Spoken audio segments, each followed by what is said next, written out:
Assalamualaikum warahmatullahi taala wabarakatuh. Alhamdulillah berjumpa lagi kita di channel Malaysian Respon, saudara-saudara sekalian. Mudah-mudahan konten serba sederhana yang saya sampaikan ini bermanfaat dan berbaloi untuk kita bahaskan. Tapi sebelum itu tuan-tuan, saya mohon maaf kalau persembahan presentation saya kurang menarik. Maklumlah kalau kamu tengok saya tidak ada studio, saya cuma menggunakan peralatan yang apa adanya. Dan kepada rakan-rakan yang kebetulan lalu di channel yang serba daif ini, saya mohon silakan subscribe tuan-tuan. Mudah-mudahan capaian kita makin besar. Semoga apa yang kita bahaskan akan menambah baikkan lagi channel ini. Jadi saya akan tambah semangat untuk berkarya. Oke, straight to the point saudara-saudara. Melihat kepada thumbnail yang saya berikan tadi, yaitu tentang satu tajuk yang saya mohon kita ubahlah persepsinya. Yaitu mengenai tragedi hitam, tragedi 13 Mei 1969. Tapi seperti manakah pekat hitamnya tuan-tuan? Ayo kita bincang. Nah, jika kita pergi kemana-mana tuan-tuan, malahan di buku tawarikh atau sejarah kita yang sangat penting itu pun, yang masuk dalam pendidikan anak-anak muda kita, tertulis atau termaktub di situ bahwa hal ini merupakan kerusuhan kaum. Tapi betulkah ini definisinya? Kerusuhan kaum? Adakah ini satu definisi resmi? Atau sekadar tanggapan? Ataupun memang sudah ditentukan begitu oleh pihak-pihak tertentu yang memanfaatkan keadaan tersebut jika dianggap sebagai satu kerusuhan kaum. Jadi tuan-tuan, tanpa membuang masa, saya akan berikan pendapat saya. Maklumlah tuan-tuan, sebelum itu saya mau jelaskan, saya bukan seorang ahli akademik yang mempunyai credibility untuk menyentuh atau mengubah hal ini. Saya juga bukan seorang ahli politik yang mempunyai wewenang atau kuasa untuk mengubah hal ini. Tapi saya seorang rakyat jelata yang berhak untuk mendapatkan hal yang sebenarnya supaya dampak dan impaknya yang negatif tidak terus-menerus menghambat kehidupan sehari-hari kita dalam masyarakat majmuk dan berbilang kaum ini. Sebab apa tuan-tuan? Kalau kesilapan ini terus-menerus kita teruskan, maka kita akan terdedah kepada satu isu yang lebih parah, yaitu rasisme. Dan hal itu sedang kita alami. Salah satu puncanya adalah karena kita salah mentafsir hal yang sebegini besar.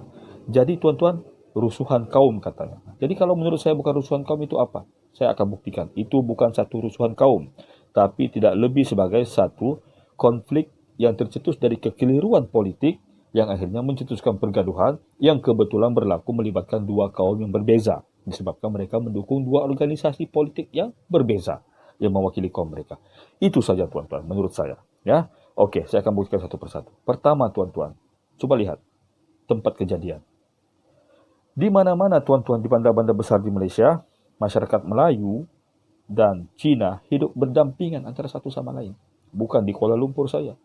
Coba pergi Kelang, hidup berdekatan. Di Sungai Delek, di Sungai Udang, penuh dengan masyarakat Melayu. Di Bandar Kelang, di Taman Ciliung, ataupun di Berkeley, semua orang-orang Cina. Ini situasi pada masa itu tuan-tuan. Tahun 69 sudah begitu komposisi dia. Bukan saya tengok yang komposisi sekarang. Coba tengok di Ipoh tuan-tuan. Di Kampung Simi, Tambun. Hidup berdekatan. Di Melaka tuan-tuan, di Bandar Hilir, di Bandar Kabah, hidup berdekatan. Di Johor Bahru, di Jalan Wong Afuk, hidup berdekatan. Di Seremban, tidak payah cerita. Saya pun tidak tahu di mana tempatnya hidup berdekatan. Tapi yang penting hidup berdekatan berhampiran. Tidak ada masalah pada tahun tersebut. Tapi hal ini cuma berlaku di Kuala Lumpur, di Lembah Kelang. Pun tidak merebak ke kawasan lain, cuma sebatas Petaling Jaya saja. Jadi tuan-tuan, kronologinya lah supaya kita faham. Pada masa tersebut tuan-tuan, diumumkan keputusan pilihan raya 1969. Tidak ada pihak yang menang atau kalah sebenarnya. Keputusan hampir-hampir draw. Malah Parti Perikatan masih menang tipis. Tapi tuan-tuan, kebetulan DAP memenangi semua kerusi yang dia tandingi. Jadi first time tuan-tuan, orang merasa kemenangan. The taste of victory, it was so sweet. Diorang raikan. Tapi timing meraikan pula tidak ngam. Kebetulan ada 3 hal yang berlaku. Pertama, perarakan mayat. Perarakan mayat tersebut berhubung kait dengan satu kes yang kononnya terjadi penganiayaan apa macam itulah melibatkan anggota polis. Kedua tuan-tuan, pun pasal kes kononnya ada anggota polis yang terbabit yang mereka sergah semasa perarakan.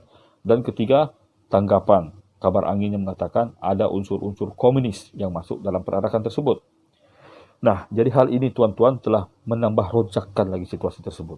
Tapi kalau kita kaji tuan-tuan, perarakan kemenangan tersebut cuma berlaku di belakang jalan yang sekarang di Times Square. Cuma berlaku di sana saja pada masa tersebut. Dan di tempat-tempat lain mereka merayakan secara sederhana. Di Seputi, di Setapak, di Jinjang, di Jalan Tambosami, di Coket, di Ampang. Cuma di situ. Mereka tidak memprovokasi. Tapi hal ini dianggap provokasi. Oke lah, kita anggaplah sekolahnya satu provokasi. Walaupun sebenarnya tidak satu provokasi. Cuma cetusan hal ini menjadi besar apabila terjadi satu kejadian di panggung wayang di Setapak. Kononnya ada orang masuk merusuh dan bergaduh di sana. Tapi sebelum kejadian di Setapak sudah ada kejadian lain. Yang kecil di Setapak itu adalah percikannya. Dari situlah timbul kekeliruan. Tapi satu lagi bukti yang menunjukkan ini bukan rusuhan kaum adalah tempo kejadian. Cuma 1 hari saja, tuan-tuan. Mungkin ini disebabkan oleh kesuksesan anggota keselamatan kita. Tapi kalau ini satu rusuhan kaum, saya tidak rasa 1 hari itu cukup. Tentu akan merebak kemana-mana dan temponya akan jadi lama. Tapi cuma 1 hari, alhamdulillah, hal ini berjaya dipatahkan. Jadi nampak, tuan-tuan, 2 isu ini. Pertama, kawasannya terbatas di situ saja. Kedua, temponya pun sangat terbatas. Jadi ini bukan satu contoh rusuhan kaum. Kalau kita ambil rusuhan kaum, contoh terbaik adalah macam kejadian di Sampit di Kalimantan apabila rekan-rekan Dayak dan Madura bertempur sama sendiri. Isu kecil jadi besar, membawa nama kaum. Itu rusuhan kaum. Rusuhan agama, kalau kita tengok kejadian di Mumbai di India, di Masjid Babri contohnya, itu kejadian rusuhan agama. Tapi yang berlaku di Kuala Lumpur pada tahun 69 itu adalah kejadian rusuhan, bukan rusuhan tapi pergaduhan politik. Memang ada korban, memang ada mayat, tapi itu cetusan dari pergaduhan, hasil pergaduhan itu saja, tuan. Jadi tuan-tuan, masalahnya di sini ya, kalau hal ini terus-menerus kita anggap sebagai rusuhan kaum, perkataan kaum ada di situ, sangat sensitif, tuan-tuan. Tapi kalau kita letak kesalahan itu di bahu parti politik, memang tidak adil, tapi kalau kita kaji betul-betul mereka lah sebenarnya punca. Jadi kenapa, tuan-tuan, ada pihak tertentu yang mau terus-menerus menjadikan ini satu tanggapan rusuhan kaum? Kerana mereka boleh memanfaatkan. Sebab di situ nampak ada victim. Nampak ada korban yang boleh dijatuhkan kesalahan. Yang paling sedap, siapa lagi kalau bukan DAP? DAP di EP, sedap. Jadi mereka lah orang yang disalahkan sampai sekarang. Kononnya rusuhan kaum tersebut tercetus oleh DAP. Tapi kalau kita tengok bukti-bukti secara mendalam, pihak yang memulakan pergaduhan, memanglah orang cakap provokasi dari DAP. Tapi mula turun tangan siapa? Saya tidak menyalahkan satu kaum, mudah-mudahan tanggapan saya salah. Tapi sekali lagi saya katakan, pergaduhan itu tercetus bukan disebabkan inisiatif mau membela kaumnya. Tapi membela partinya yang kalah atau menang pada masa itu. Cukup di situ, tuan-tuan. Jadi, kalau kita boleh menangani hal ini dengan baik, dengan betul, saya rasa isu rasisme tidak akan timbul. Jadi sekarang rayuannya, tuan-tuan, saya minta kepada 2. Pertama, pihak berkuasa atau pihak yang mempunyai wewenang menangani hal ini. Kedua, kepada kita sendiri, jelata.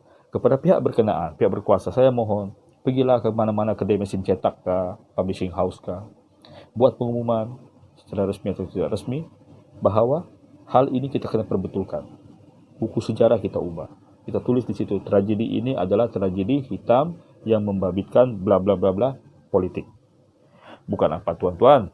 Kalau kita tengok beberapa konflik berdarah yang berlaku di negara kita, kecuali kejadian di Bukit Sauk yang kejadian Al-Maunah itu, kejadian-kejadian lain kebanyakannya, tuan-tuan, ditokok tambah atau diubah, diembargo dari segi kewartawanan orang bilang, untuk menjadikannya nampak seperti lain daripada hal yang sebenar.